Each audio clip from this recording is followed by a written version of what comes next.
tässä tästä ollaan.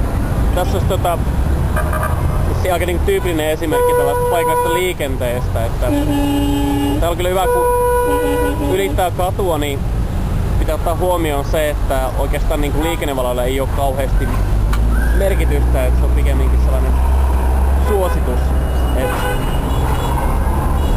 Tuolla näkee, kun ukot juoksee, että siihen on vaan hypättävä sit sekaan ja toivoo, että niin auto ei tule ihan periaatteesta päälle.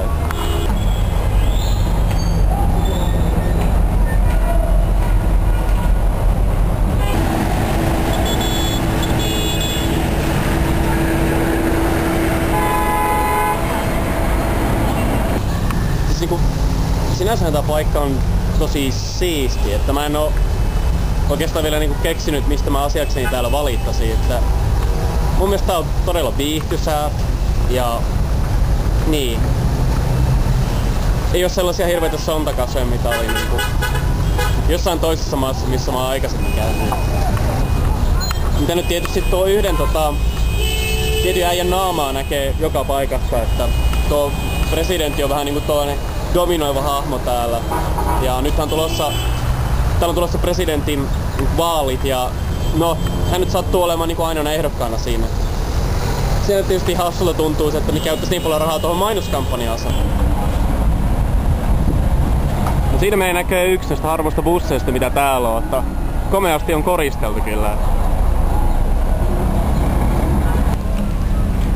Tässä on tämmönen hauska kyltti. Mä nyt tästä arabista vielä niin kauheasti ymmärrän, että mä niinku vähän veikkaan, että tuo tarkoittaa sitä, että niinku varokaa putoavia valkoviinipulloja.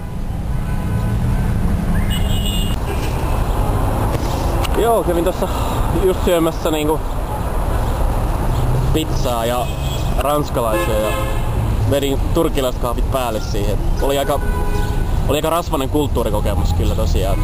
Tämmössä uudessa kaupungissa käyvänä sillä tavalla, että kun ei oikein tiedä mitään paikkoja, niin sitten menee niinku ensimmäiseen mestaan, jossa näyttäisi olevan jotain ruokaa tarjolla.